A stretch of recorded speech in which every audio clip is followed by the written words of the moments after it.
Hello there. We are underway in celebrating our first year anniversary. And if you don't already know about it, I'm hosting a raffle and giving away more than $2,000 worth in cash and prizes. So if you or a friend have access to an Apple product, you can enter to win. For the complete details, go to sayyesToYourSoulPodcast.com. All right, here we go with another soulful episode. The key was, Tessa, that I didn't make a story about it. I love that. That's beautiful. Yeah, I had to be free in myself with the decision that I was going to be at peace with it. And that was really crucial for me. Like, I didn't make it mean anything about who I was, and that actually has really stuck with me since then. Hi there.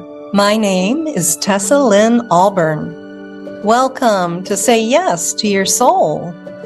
This is where we're going to talk about how you can get past your spiritual plateaus, raise your feminine energy, and express your true self with sparkle. Aloha.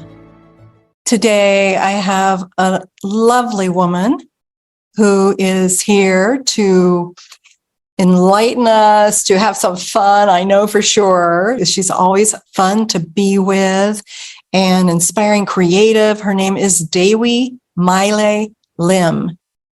And she helps to guide trailblazing luminary women to stand out as thought leaders, build flourishing communities, grow partnerships, and to thrive during this time of great change on the planet.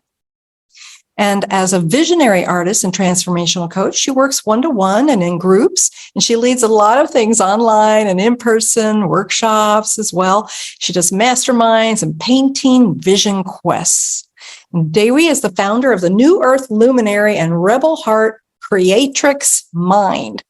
She's passionate about the intersection of creativity, consciousness, expansion, sovereign living, and planetary awakening. So, Dewi, I am so glad to have you here, my aloha sister. Welcome to Say Yes to Your Soul. I say yes, and thank you. Mahalo and aloha, everyone in Tessa's beautiful community. I'm so grateful and honored to be here with you. Well, we're excited, and we were, you and I have been getting to know each other more and more over the last few years. And every time I hear about some part of your journey, I'm like, oh yeah, that's so great. I can't wait to have her on my show. And so I know you've got kind of a big personal story around something you'd been focusing on, and then you had a big breakthrough around it. And so I'd love for you to just go ahead and share that part of your story with us, Dewi.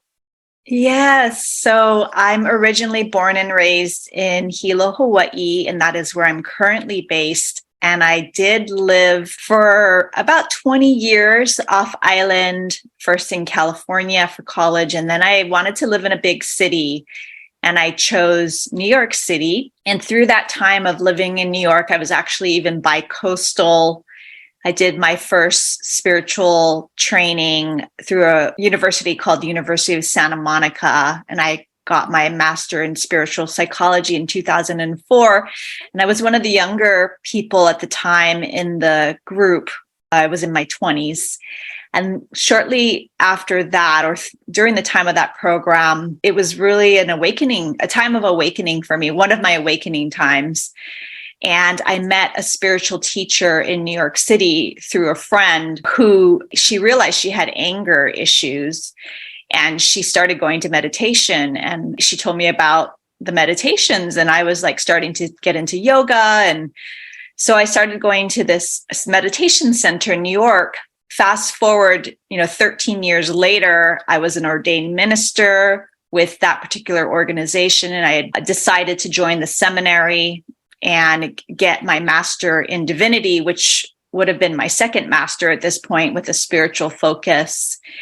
And 5 years into that experience, I literally got sick. And this was a time where I was working hard to try and get the thesis bound and shipped off. I had already gotten the written part approved, but yeah, my health just started to go down. And at the third time of the trying to get it printed the third time, because it had like media in it, I created a whole online show with my spiritual teacher about the teachings. And it was like my first push to create content online. I had 10 episodes, and it actually, I believe it still airs now to this day on cable access in New York City.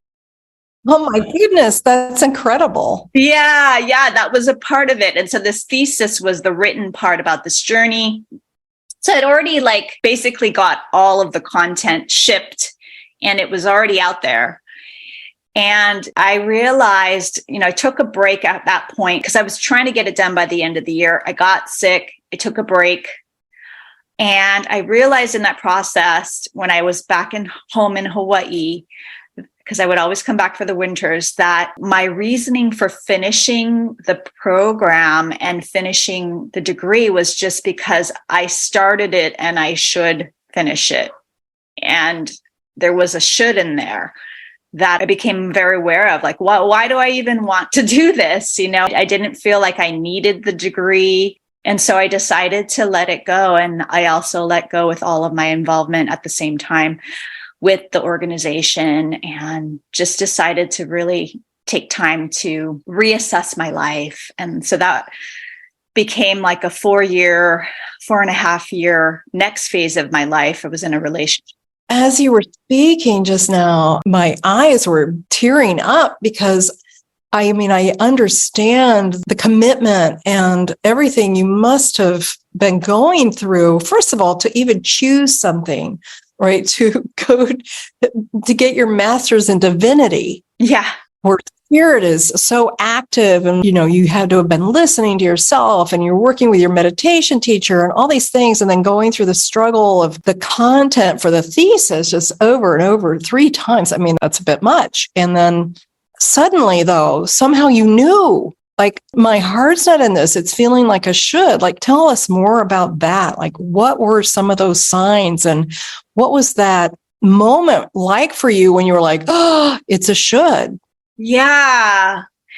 Well, at the time, I had gotten into a new relationship, and he was very helpful for reflecting back to me, just like, not in a way where I just started to ask myself some questions, basically inspired by my partner at the time. And what I really started to look at was, just, why am I doing this? What's in it for me? And, I believe that with my education, because I've always been a consummate learner, and I loved always being in programs and courses. And I just realized, like, even with saying yes to being a minister, it wasn't really something that I was like, ooh, I want to be a minister of this path. It was like my teacher at the time was encouraging me to do it. And I didn't really I did it because I believed, because he asked me to. And of course, I have free will, and I take full responsibility for that decision. But even with joining the seminary and the ministerial process, it was like, well, this is the path I'm on, and this is where it's leading, and let me follow through. And then I was just like, no, I don't have to. There was something that shifted in me where I just let go of any judgment about me stopping, quitting, if you will. You could look at it as quitting, but I just decided it was no longer in alignment. And the key was, Tessa, that I didn't make a story about it. I love that. That's beautiful. Yeah, I had to be free in myself with the decision that I was going to be at peace with it. And that was really crucial for me. I didn't make it mean anything about who I was, and that actually has really stuck with me since then. I've been unraveling meaning around stories and what it means about myself if I don't follow through, or I've really released a lot of that the weight that comes if something happens to us, or there's a point in our journey where it's like a pivotal moment and maybe we shift course and it's a completely different outcome than we would have expected. And maybe it's an outcome that we wouldn't have preferred necessarily, but I really have become my own best advocate in that way, where I'm not making myself wrong for any of my past, and that was really a crucial moment for me when I decided to do that. That's beautiful. So I'm hearing a couple of things between the lines here. So part of what you're saying is around not attaching to the identity of the learner or the one who achieves the degree or the one who is maybe even the apprentice or the mentee of the leader. So you were letting go of stories and meanings around doing, and you listened to yourself, and you were also asking some really interesting questions, it sounds like, along the lines of your values, right? Like why am I doing this? And what does this actually mean to me? And at some point that all just fell away. Yeah. It was a real time of kind of release. And I was doing a lot of work too with my family of origin. And it was interesting too, because even though I had been a part of that spiritual tradition for 13 years, I still had trauma from within my family history that to me was untouched. And it wasn't a focus to do the emotional work in that path. It was more like focus above, like don't, if the feelings and the thoughts come up, like it was a refocusing technique that I would do. And I still had that work to do. I still had work to do that was unhealed. And so that also was kind of a light bulb moment to me as well. Like, I'm not actually, quote, as far along as I thought in terms of my own emotional maturity and my nervous system around like the anger, sadness, and fear that I still had in my body that I was still experiencing. And so that was also like, oh, okay, like let me focus here now. It was a shift in my own inner reference point of like the inner work that I started to do from that point on shifted into more of this trauma release focus. Well, that's amazing that you were really conscious of what was happening. And it wasn't the family way, the traditional way to directly look at those things. And you'd been, as you said, you looked above, like I'm imagining that's a reference to like looking to spirit. Yes. Yeah. And so the focusing point was on the upper part of the third eye. So it was like you're going to that. Yes. Some could call it a spiritual bypass kind of a technique. Yes. That was the way that path was. And I learned so much from it. I'm so grateful that I was a part of it. And I'm still on good terms with the founder and his wife, and nothing bad to say about any of them. And it just no longer was a fit. And I think I like to put in context the conversations I have, Tessa, with these times that we're living in. You mentioned it through my bio, like that the women I'm supporting, they feel like they came here for this time in some way.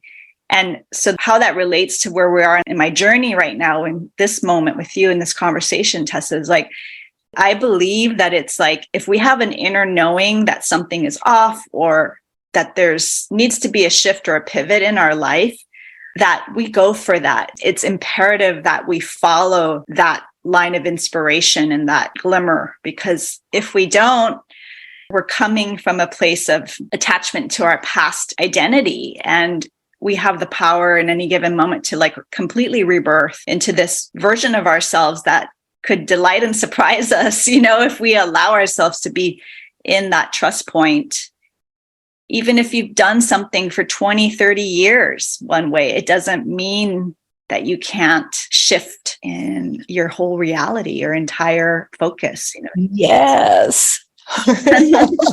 Yeah. Oh my gosh, this is so delicious. All this resonance that I'm feeling right now, like you're talking about, not being in the older attachments and not the old identity and being in the trust point.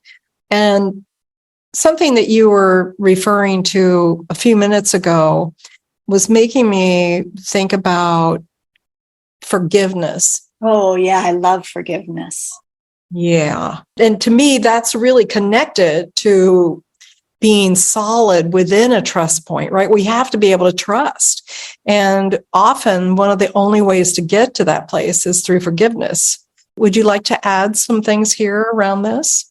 Yeah. Well, to give my former teacher that we've been referring to here credit, he would say, forgiveness is being forgiving to yourself. You become an advocate for your own liberation.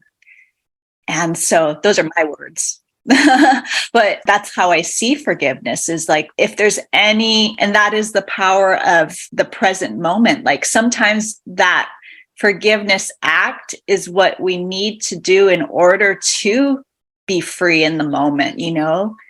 And I believe forgiveness, no matter what, it starts with the self, because I do feel that there is this visceral experience of oneness, a field of like, we are part of the one in our own individual expression. And so when I forgive myself, you know, I'm freeing myself from the judgment or the story that I made about that other person, if there's someone else involved, or that I even allowed myself to get into that situation. You know, so there is the forgiveness of other.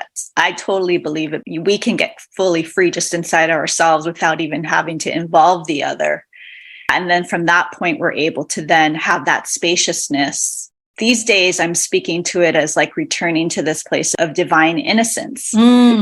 Because if we're able to just see that we were all doing the best we were doing at the time, if there's other people involved, you know, I was doing the best given the information I had and the trauma that I had and whatever led me to that moment, right? If there's like this moment that I'm working through in the past.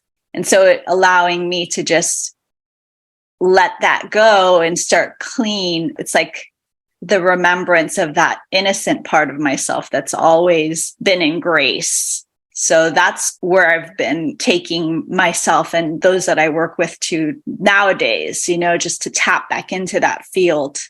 And I believe that, you know, the way that we've been working things on the planet obviously isn't working. It's not, wait, really? Newsflash. If we weren't on the same page before, maybe we're on the same page now, everyone. Basically, it's like even just doing this inner work and this inner liberation and the remembrance of the innocence, like that, if that's the only thing we do and commit ourselves to, that is automatically freeing others on the planet to do the same. I mean, there's an energetic reality that happens when we get free, you know? Yes. I'm sure you've heard stories, Tessa, of, you know, a mom doing her inner work and then automatically the son does his healing too. Absolutely. No, right? So this quantum field that we all affect. That's right. None of us is an island, and the deep work that we do releases those energetic grids. I mean, that's kind of like how I think about it. All right. This is so luscious. I just want to ask you, would you be willing to share a specific piece, a specific thing that you needed to forgive yourself for so that our listeners here today can kind of grasp it in their own relatable way?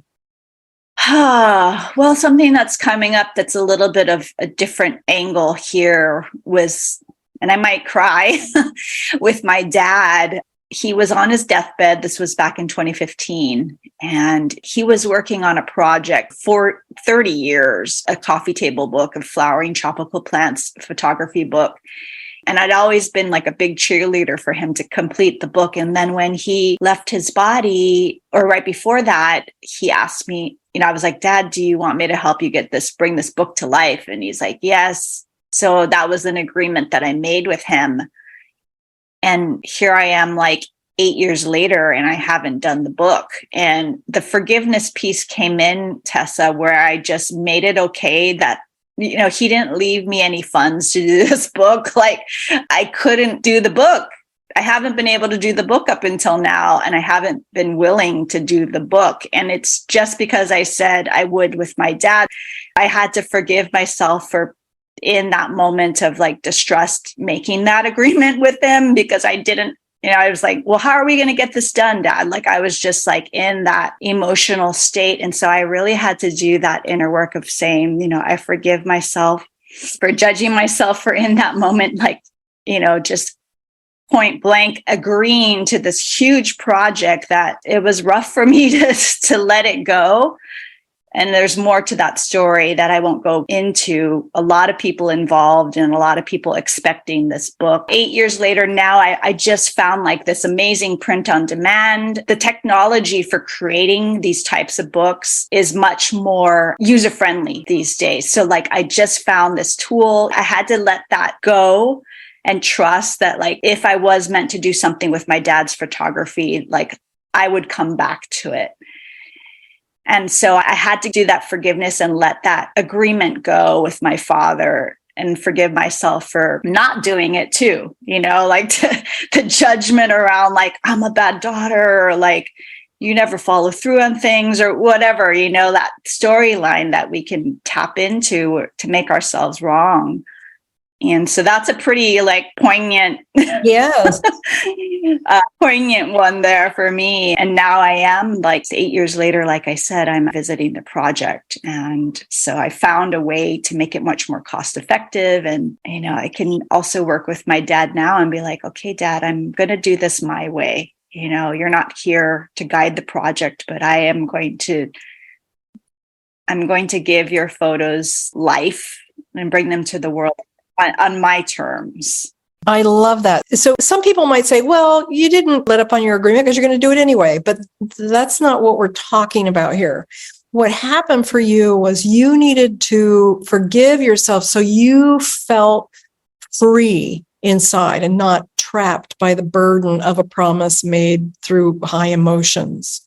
And then trusting that it was all going to be okay, even though there were undoubtedly many family members and other people counting on things happening a certain way, unfolding in a certain timeline, looking a specific way. And I love how when we go through that forgiveness process, like really, and I love that you also highlighted this, Dewi, that part of the forgiveness, it wasn't just like, oh yeah, I'm just going to forgive myself for saying yes to my dad. It was like really deep stuff where you're like, wow, I really forgive my essence, my emotional self, my spiritual self, my daughter self, all these parts of me who wanted to say yes and did say yes back then, but couldn't see the bigger picture, and recognizing that you were doing the very best you could in that moment.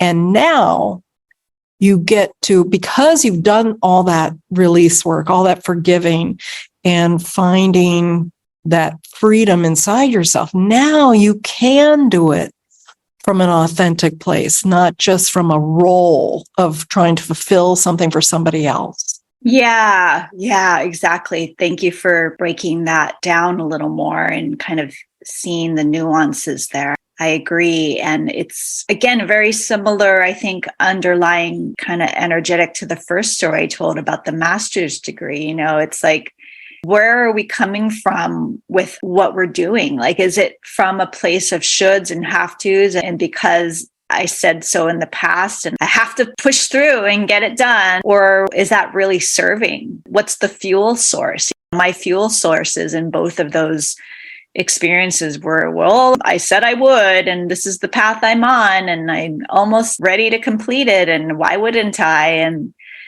But even if we're, like I said, 20 years into something, doesn't mean we have to keep pushing through just to push through.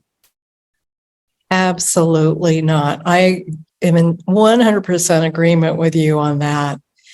And I think this is important for my listeners to hear today, this message, right? This is really a message of authenticity and trusting in the self, no matter what you think the promises are that you've made that are just unchangeable promises.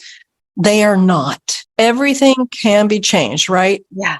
We can renegotiate our commitments. I like thinking of it that way. Yes, based on truth, based on inner truth and interconnectedness and inner beingness. And this is just such a beautiful conversation today. I know that there are many more things that you and I could be sharing and bringing to the forefront, but I think this was really juicy, Dewi, to get some of my ladies really thinking about what are some of those promises they could maybe start letting up on themselves, right? Like starting to really question, just be in the question of, is there another way for me to do this that would be more authentic? Or is there some way I could get more support so I can be more authentic? Whatever it is, to start that process in some way. Yeah. Yeah. To let ourselves off the hook, to give ourselves permission to at least even to start, if it seems insurmountable in terms of like, how am I going to do this? And this is my life identity, even. How do I shift? Like, just to even consider the alternative. Like, you don't even have to commit to like taking a step outwardly, but if you can allow your consciousness and vision to go to the side of like, okay, what's the worst that could happen? You know, if there is fear present with like making a shift in our lives, like, and let yourself kind of go down a trajectory. And then what is the best outcome that could happen? And let yourself go down that trajectory to at least let yourself see what's possible, you know, and that way too, going down that path of like, okay, what's the worst that could happen? Like, you've exercised that potential reality, but you don't have to have that be what happens. You know, but it's like addressing the fear beforehand so that you can be like, okay, that's what that would be like. And this is what I choose. And okay, what is it going to be like at the highest level expression and timeline and outcome? You know, what would I prefer? So that would be a great place to start, just to that as an exercise. I love that. And you know, I was going to ask you for a tip or guidance, but I think you just said it. There we go. Yeah, exactly. Right. Like, and this is a very powerful practice. This piece about the imagining of the worst, what could happen, and then imagining the best that could happen and seeing what new possibilities come in and new feelings and new openings into another reality. Yeah. Yeah. Give yourself that gift, you know, and then you get to decide from that place of like the spectrum of experience, like, okay, what do I prefer? And it is a trust process, you know, it is, because even at that highest level vision that you would prefer, it's probably not going to look exactly like that, to be honest. At least like you can hold that vision, but the way that it unfolds, like, it might have some shifts and turns and meanderings and yes, messiness. The messiness, yeah. And the key is like, okay, how am I being with myself? And am I, you know, does require that checking in, that litmus test, like continual, you know, it's like course correction along the way. And it's a big trust. Like what we're being called to right now is a big capital T trust, you know, it's to be able to like, if it's important to you to be the fully expressed version of yourself in this lifetime and to do the work, or if even to be who you came here to be as like a soul having a human experience, then there is a lot of courage required in that to be able to maybe go against the grain of, you know. Yes, and I want to thank you because you've been vulnerable and courageous here today in the telling of your story, because I know you weren't planning on telling all of that. No. And yeah, I really just want to acknowledge you for your courage here today and sharing that with our listeners, Dewi. My pleasure, Tessa. Yeah, I pray it helps the exact woman or listener, whoever's listening. I pray that it reaches those that could be touched and supported by this. Yes. Thank you for that.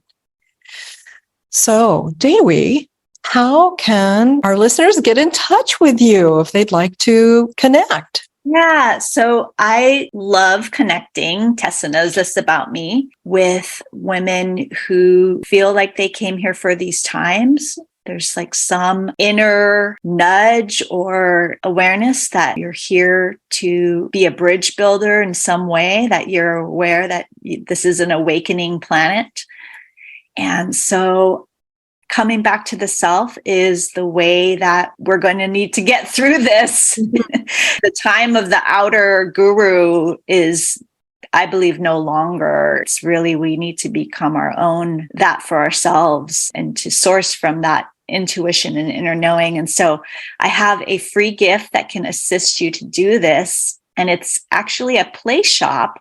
So my background is as a transformational artist and guide, and I love working with a process that I've learned along the way called intentional creativity. So I use art as a way to connect within and to process and access consciousness within myself that might not be able to be accessed in other ways. And so this gift is called You Oracle, Create Your Handmade Oracle Deck. And it's a beautiful play date that you can schedule with yourself or with a friend. And I provide the material lists, and you can go ahead and create your own deck and based on a story that you're looking to transform. And so whatever has come up for you during this conversation today between Tessa and I, you can actually, if you've thought about how this applies to your own life, you can actually use that story to find the oracles of your own inner wisdom within it through this experience. So the link to it will be in the show notes. It's bit.ly/Oracle Deck Workshop. And then I'm also very active on LinkedIn, and you have a YouTube channel as well. And so those are the couple places where I most like to play, and I would love to continue. If this resonated with you, reach out and let me know. I would love to meet you. Well, Dewi, we're so glad that you were here today and you opened your heart and you just speak so fluently. I just love the wisdom that comes from your youthful being. And I'm really enjoying getting to know you even more as a sister here to usher in women into the greater trust of themselves. Thank you and mahalo. Mahalo. Thank you. Thank you. I so appreciate you, Tessa. Lots of light, lots of love. And thank you for saying yes to your soul. Bye-bye for now. All right. Thank you for joining us for this week's delicious episode. Before you jump off, I wanted to remind you to get entered in the raffle this month because I'm giving away more than $2,000 worth of prizes in both private sessions and actual cash. What are those prizes, you ask? Well, one of them is a private 75-minute soul light healing session with me. And that can be healing on various levels. It might be releasing trauma or tuning up your body or your emotions or clearing things like past lives and karma that's been, energetic debris holding you back. This session can be very helpful and sometimes have dramatic results in relationships, money, and in your health. And we're going to do that together on Zoom, so it doesn't matter where you live. The second prize is a 60-minute coaching session with me, and that's also going to be on Zoom. So if you want support or clarity for your goals, like help with getting started with a project or just creating an action plan, that is going to be an amazing session. You'll be surprised at how much you come away with. The third prize is a personalized meditation that I will design especially for you. And of course, it's going to be yours to keep. So it's going to be fully personalized in terms of the content, and I will be speaking just to you so that you will be able to resonate with it and receive the maximum benefits that you want to create. Okay, now for the fun stuff, the cash. I have several cash prizes in various amounts. I've got several $50 prizes, $75 prizes, and $100 prizes. So you can see there are many opportunities to win here, and I just want to encourage you to be sure to play because you do need to play to win. All monetary prizes will be delivered through PayPal or Wise. And if you have a different currency, it'll be automatically converted for you. So as long as you have access to an Apple device, you can play. And all the instructions are available on our website at sayyes2yoursoulpodcast.com. That's sayyes2yoursoulpodcast.com. And if you need any support in completing your raffle entry, my team is ready to help you with that. You'll find their email on our webpage as well. So that's it. All the best to you, and may you say yes to your soul.